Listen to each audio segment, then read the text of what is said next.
Hey everybody, Fishman here. Welcome to the video. This is Fish Log number 217. And I have a little bit of a project I want to do today. And that is to streamline my water change system for one of the banks of aquariums I have. It works fine as is if I have time. But as you've noticed lately in my, well, many times I've mentioned it, I'm really busy. I don't have the time to give it the attention it needs. Oh, by the way, before this goes off screen, this is my storage system for little bits and pieces, and I really love it. It is very visual. You can see what you need to see, and I'll leave a link below if you want to go check it out on my other channel. So just pop over if you're interested in trying to build something like that. And speaking of building something, it's really quite straightforward. I mean, this is as simple as it gets. All I did is I took a bunch of bits and pieces out of those drawers and cut some pipes down. This one I didn't cut yet, but I wasn't really sure exactly what length I wanted to make this particular one because it's going on a certain aquarium. And all I do is just drill a bunch of holes. You can do this by hand if you like, and it really doesn't matter the positioning of them as long as you don't join too many holes together so that they make bigger holes. And that's it. You just drill a bunch of holes, give it a turn, bang out some of the plastic, and rinse and repeat, and eventually have a nice grid of holes. And I take one of those end caps that you saw, and I just I just cap the end of it so nobody goes down the big hole. And the only other thing I need to keep in mind when I'm doing these is if I have tanks with a lot of large fish, I make the holes slightly larger. And I don't really think it's necessary to do that, but for certain, what is necessary is if I have like a guppy tank with lots of fry in it, I make the hole smaller because, well, I mean, guppy fry can go down a hole this size, so it is something I have to keep in mind for that.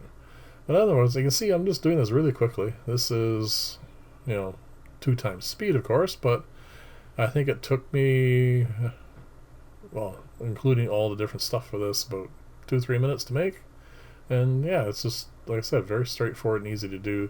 And what it does is give you a nice quick, easy screen so that nothing goes through it. I've had to use these before in some of my aquariums that I built for clients. I obviously take a little bit more time and care when I make those, just so they look nicer, but it's the same principle. It could be an intake for a canister filter or anything else that you can pretty much adapt to it, hang on the back filter, anything. It is simply just a screen to prevent the things you don't want going down there going down there. That's it. Ugly holes, but it's, like I said, quick and simple. I had a bunch of these to do, so I wanted to get it done as quickly as possible. So there is one with larger holes. I'm just going to pop off the old caps here, and I'm going to stick the new one on, and then I'm going to show you how easy it is now to do a water change. Now, my old system, which I have, I am still going to use because it is useful. It is more useful if I want to do a slightly larger water change. In this particular case, this is very quick, but the percentage of water change is much slower. I'll show you once we start doing the water change here. I've changed the angle now so that you can see down the bank. You can't really see the first aquarium, but that's fine. It's the same as all the others. And that's it. Just fill it up to near the rim. Move on to the next one. A lot of these are lower than they would normally be because, again, I haven't been doing regular water changes because it's much more involved with the other system. Like I said, I can do larger water changes, but it takes probably about a minute to minute and a half per aquarium. And the entire thing, I filmed this entire thing. I'm going to show you it in double speed here shortly, but the entire process to clean all these aquariums, which I think there's a bank of 10 down there, and this side has 4, 6, 7. So all these aquariums took less than 5 minutes to do from one end to the other, and they all got a double water change. Now, obviously, as you can see, the first tank here is still in regular speed, by the way. It has already almost drained down to where it's going to stop draining, and that is just a little over an inch for a water change. And I'm not taking any care here. I'm just pouring the water in. Well, like I said, you can see the right at the front here. It got quite stirred up, which is fine as well because that will also get rid of some of the extra mulm. And that's the whole bank there. I'm going to go down to the bottom, and you can see that one at the closest to the screen here is now ready for another bit of water. And I think at this point we're going to switch over to double speed. And yeah, I'm going to do this twice. Twice represents, these are 12-inch tall aquariums, so it is going to be a little over a 1/6 water change. Not very much, but the fact that it only takes 5 minutes to do, and I'm changing all these tanks, it means I'll do it. I mean, I can just go in here, do a quick bit of adding up or top up, whatever you want to call it, and then they drain down to the normal amount, and like I said, it doesn't take any time at all.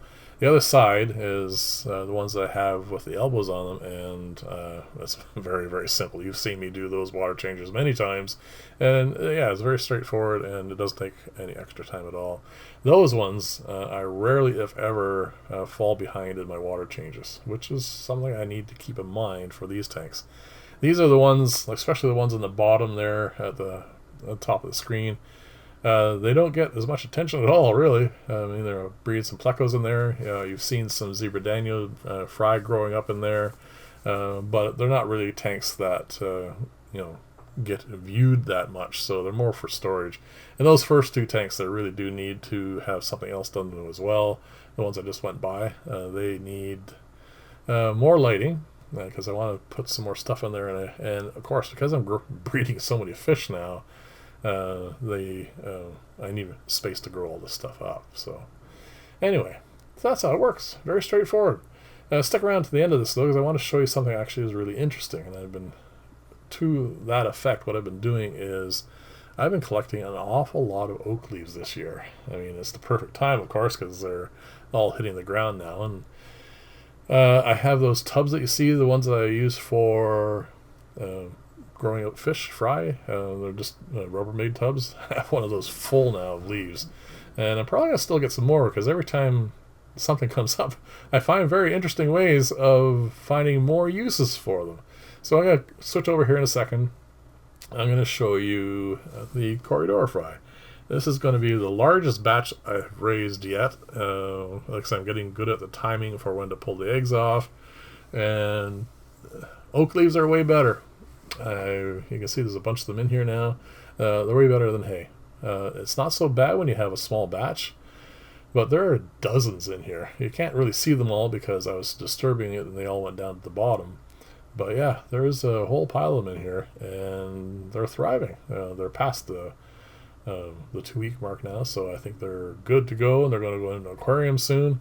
And yeah, just the oak leaves are just ruling the day here. But one of the things I found interesting is this shot here, as it slows down a little bit, and I'm going to zoom in a bit more as well. This is just a bit of water I took off the surface of one of those leaves. It's not much water, but you can see there is a whole pile of microorganisms in there, mostly Paramecia, of course. But anyway, it's something I plan on pursuing. I have a bunch of ideas involving oak leaves now, so I'm going to be showing you a bunch of stuff with that. So anyway, leave comments, let me know what you think about all this, and I will see you in the next video, and bye for now.